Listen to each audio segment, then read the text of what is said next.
And a shocking move today, a judge has disqualified a MAGA rioter from ever serving in government. Oh, this is interesting. Now, this is according to a new Citizens for Responsibility and Ethics in Washington report.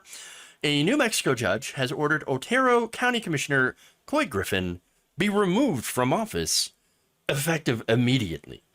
That's right, effective immediately. As in, they're kicking you out the door, okay? They're kicking me out the door. They're kicking me out the door. Except there is absolutely no applause. He's gone. He's gone. And of course, this has to do with his participation in the January 6th Capitol insurrection. Now, that's very important because, you know, the language kind of varies. The insurrection, or riot, a coup. In this case, no, the filing, the ruling from the court specifically says insurrection. And this is important. In fact, let's get into the details, right? So the ruling from District Court Judge Francis J. Matthew described the attack on the Capitol as an insurrection, and that Griffin's participation in it has disqualified him under Section 3 of the 14th Amendment, meaning they went back to constitutional justification for removing this man from elected office. Now, Section 3 of the 14th Amendment, also known as the Disqualification Clause, bars any person from holding federal or state office who took an oath to support the Constitution of the United States as an officer of any state and then engaged in an insurrection or rebellion or gave aid or comfort to insurrectionists. So, as you're going to see, his arguments for, you know, in court, why he could not be removed, you're going to see why they are rejected here in a minute when I get to that. But understand the implications of this. This is huge. This is gigantic. This is the first time since 1869 that a court has disqualified a public official under Section 3. And the first time that any court has ruled the events of January 6th an insurrection. That is phenomenal. Absolutely phenomenal. Now, look, here's the thing. This was part of the insurrection. The language there is true, and we've been waiting for someone, for a court specifically, to rule that this was an insurrection. 100%. That's what it was. Now, again, it was also part of an insurrection, and the other part, of course, was the fake electors. I think that this was, again, based on the evidence that I know of what happened on January 6th and how there was a lot of people working together here, but you had this campaign to pressure members of Congress, as well as the former vice president, to refuse to certify the election. Now, that provided an opportunity to allow these fake electors to assert themselves to be the real electors who would then vote for Donald Trump over the will of the people and allow Trump to steal the election.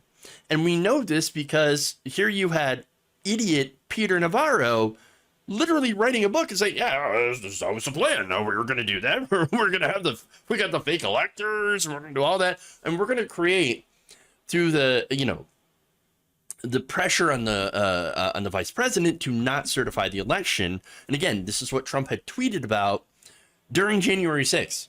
And said, Mike Pence, and even before then, Mike Pence, do the right thing and don't certify the election. Don't certify the election. And then, you know, tweeting out criticisms of Mike Pence because he decided not to decertify the election and instead to certify the results, which led to chance of hang Mike Pence. So we know this again from Navarro, also from Steve Bannon, who had talked about this, who said that there was going to be, you know, the hell that was coming on January 6th. And it's exactly what happened. So they knew this. They were planning on trying to overturn the results of the election, and they openly admitted to it. So that said, this guy helped along with this by leading people during the Capitol insurrection. So let's get more into the legal details. So now, first, Coy Griffin had been tried not in a civil, or I'm sorry, not in a criminal case, but this is a civil case.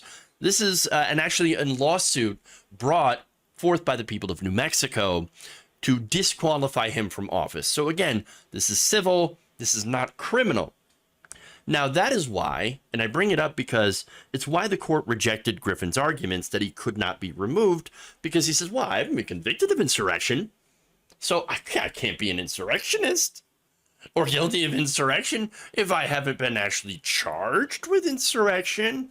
Yeah, but this is, again, a civil case.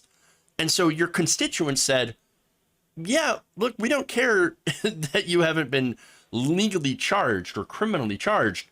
We still don't think, because of your actions in January 6th, that you're fit to hold this office.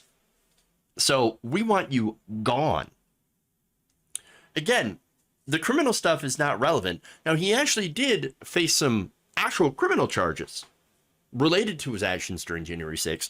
But again, that's not relevant because Section 3 is about qualification.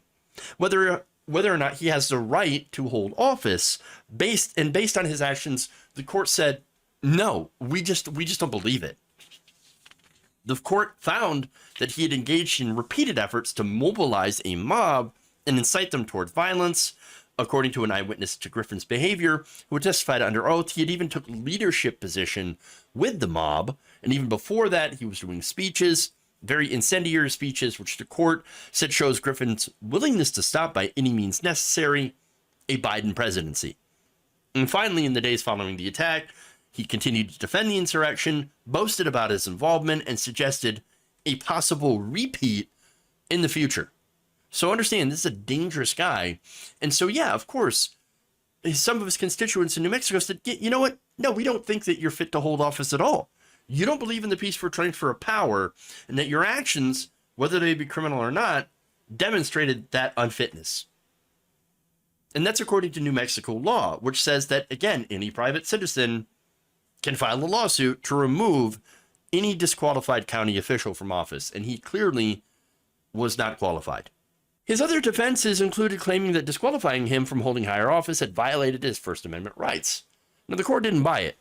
They said that freedom of speech and of religion do not extend as so far as to bar prosecution of one who uses public speech or religious ministry to commit crimes. So, look, it's a ridiculous argument, right? He's basically saying, look, yeah, of course I can incite people to violence because I have freedom of speech. No, that's literally not. You can't. One of the very specific provisions is you can't incite riot.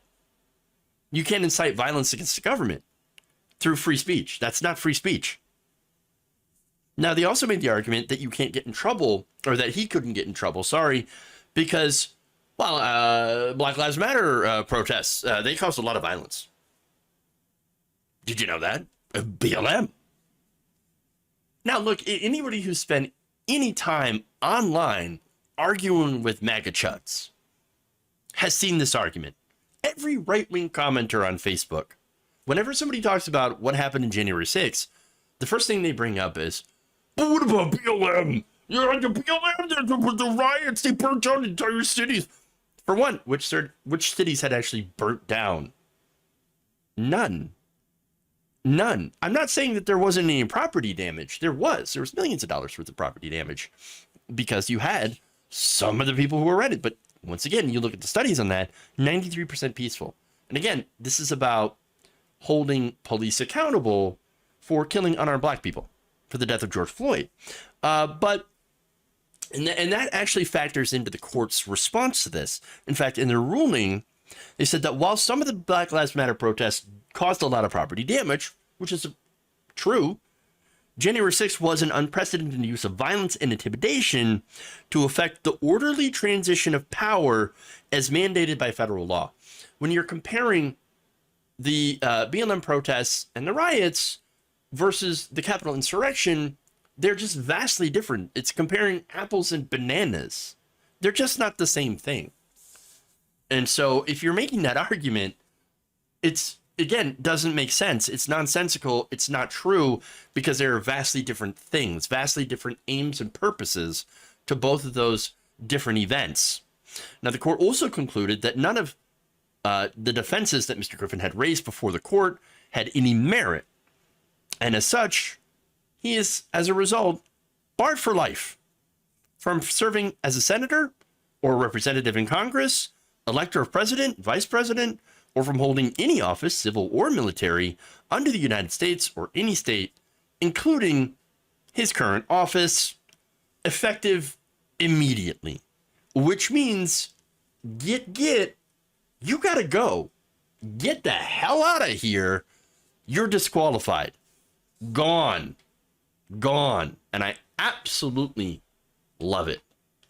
You gotta get him out of here. You're done.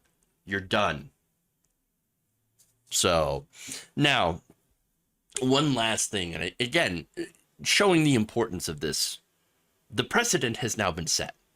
The door is now open to other officials who have participated or provided any sort of aid and comfort to the January 6th insurrectionists to be removed from their offices through the 14th Amendment.